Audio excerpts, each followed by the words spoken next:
Namaste, Hare Krishna. Welcome back to the reading of Srimad Bhagavad Gita with me. We are reading the translation and purport by A.C. Bhaktivedanta Swami Prabhupada and his disciple, who happens to be my Guru, Swami Bhakti Gaurava Narsingha Maharaj. Now, in that capacity, Srila Prabhupada happens to be my Param Guru. For those of you who have been on this journey with me, kindly subscribe if you have not done so already. And for those of you who are joining in for the first time, I request you to start listening from the very beginning. And in no time, you will be able to catch up with where we are.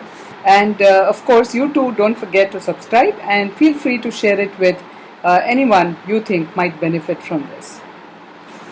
So we will continue our reading today from chapter 2 of Bhagavad Gita. And today's reading we will start from verse 19.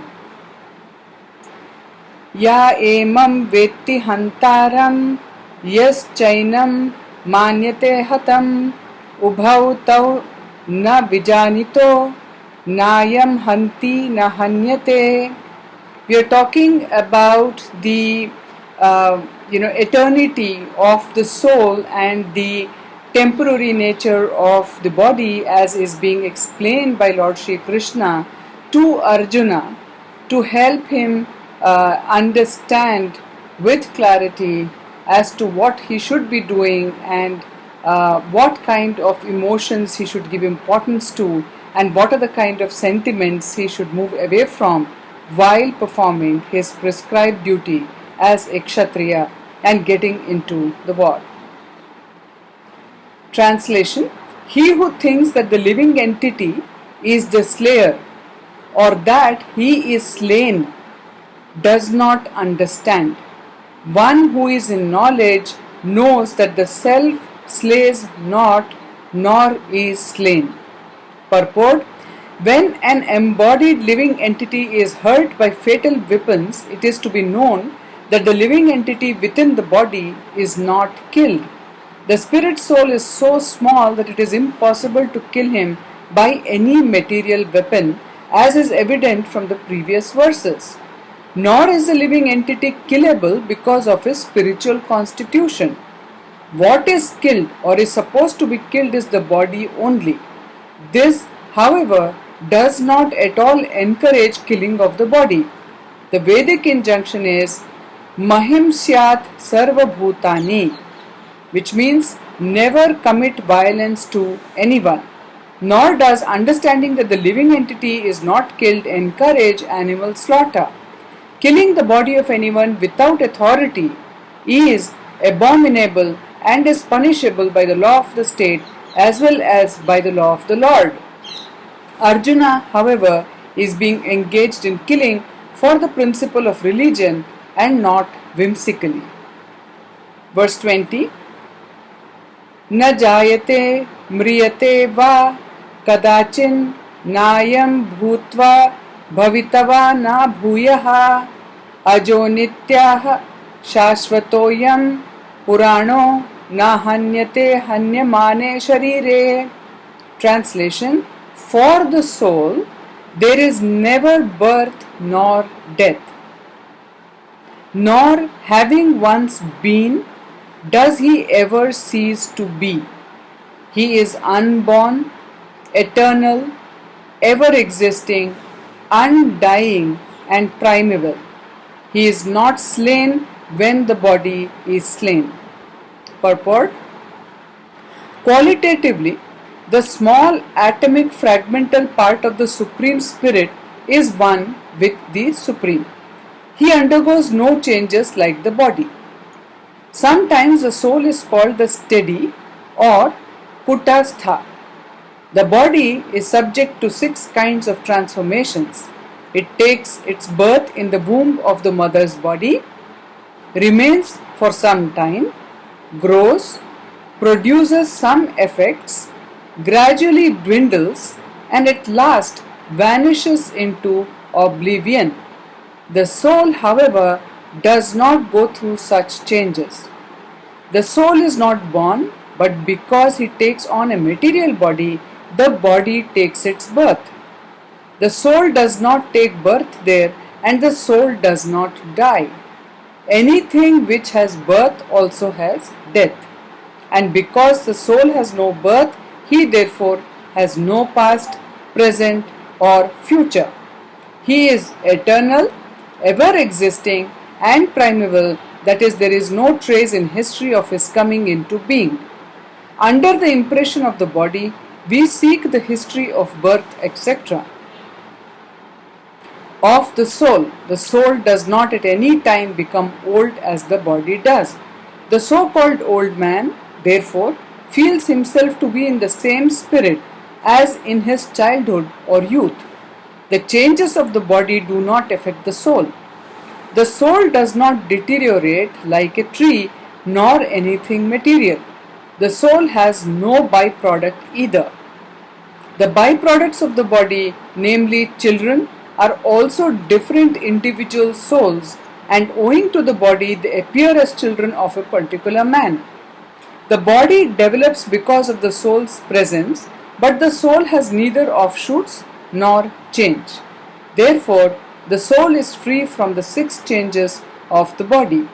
In the Katha Upanishad also, we find a similar passage which reads as follows: न जायते म्रियते वा विपश्चिन् नायं कुतश्चिन् न विभुव कश्चित् अजो नित्याः शाश्वतो यं पुराणो न हन्यते हन्यमाने शरीरे. In Katha Upanishad, it is said in 1.2.18. The meaning and purport of this verse is the same as in the Bhagavad Gita, but here in this verse there is one special word, which is vipaschit, which means learned or with knowledge.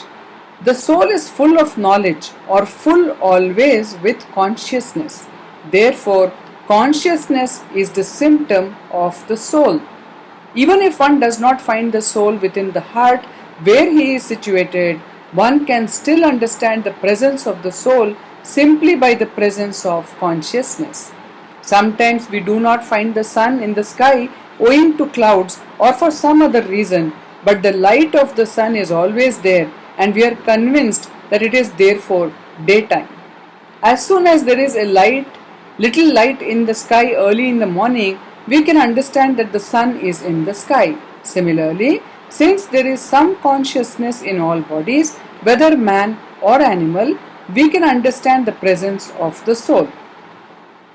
This consciousness of the soul is, however, different from the consciousness of the Supreme, because the Supreme Consciousness is all knowledge, past, present, and future. The consciousness of the individual soul is prone to be forgetful. When he is forgetful of his real nature, he obtains education and enlightenment from the superior lessons of Krishna. But Krishna is not like the forgetful soul. If so, Krishna's teachings of Bhagavad Gita would be useless. There are 2 kinds of souls, namely the minute particle soul, Anu Atma, and the super soul, the Vibhu Atma. This is also confirmed in the Katha Upanishad in this way: Anor Aniyan Mahato Mahyan Atmasya Jantor Nihito Guhayam Tam Akritah Pashyati Vitasoko Dhatuh Prasadan Mahimanam Atmanaha. Katha Upanishad 1.2.20. Translation is: both the super soul Paramatma and the atomic soul Jivatma are situated on the same tree of the body within the same heart of the living being, and only one who has become free from all material desires as well as lamentations can, by the grace of the Supreme, understand the glories of the soul. Krishna is the fountainhead of the super soul also, as it will be disclosed in the following chapters, and Arjuna is the atomic soul, forgetful of his real nature. Therefore, he requires to be enlightened by Krishna or by his bona fide representative, the spiritual master. Verse 21. Veda vinashinam nityam ya enam ajam avyayam कथम स पुरुषाः पारथा कम घाटयति हन्ति तं. Translation: O Partha, how can a person who knows that the soul is indestructible, unborn, eternal and immutable kill anyone or cause anyone to kill? Purport: everything has its proper utility, and a man who is situated in complete knowledge knows how and where to apply a thing for its proper utility. Similarly, violence also has its utility, and how to apply violence rests with the person in knowledge. Although the justice of the peace awards capital punishment to a person condemned for murder, the justice of the peace cannot be blamed because he orders violence to another person according to the codes of justice. In Manu Samhita, the law book for mankind, it is supported that a murderer should be condemned to death so that in his next life he will not have to suffer for the great sin he has committed. Therefore, the king's punishment of hanging a murderer is actually beneficial. Similarly, when Krishna orders fighting, it must be concluded that violence is for supreme justice, and as such, Arjuna should follow the instruction, knowing well that such violence committed in the act of fighting for Krishna is not violence at all, because at any rate the man, or rather the soul, cannot be killed. So for the administration of justice, so-called violence is permitted. A surgical operation is not meant to kill the patient but to cure him. Therefore, the fighting to be executed by Arjuna at the instruction of Krishna is with full knowledge, so there is no possibility of sinful reaction. At this point, I would like to read the Anuvritti or commentary by Swami Bhakti Gaurava Narsingha. It is sometimes thought that God or some source of higher intelligence has created life in the universe, but herein Sri Krishna expresses that the individual consciousness of a living being is never actually created. It exists eternally as part and parcel of Krishna, as part and parcel of super consciousness. In the Vedic concept of the absolute truth, Krishna exists eternally along with his energies. Consciousness, by that measure, is never created.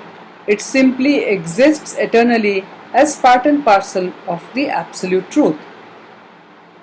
The characteristics of consciousness are described as unborn, eternal, indestructible, and timeless, that which is not destroyed when the body is destroyed. The effects of time on the material body are perceived as growth, maintenance, byproducts, old age, dwindling, and death. But consciousness, being transcendental to matter, transcends time and therefore never ages, grows old, dwindles, or dies. In certain religious traditions, the Creator is sometimes visualized as being an old man in the sky. He is naturally thought of as old because he has fathered the universe a long time ago and he is the oldest of all. But here again the conception of Bhagavad Gita differs dramatically. Consciousness is ever fresh and the source of consciousness, the superconscious being, is always youthful and never old.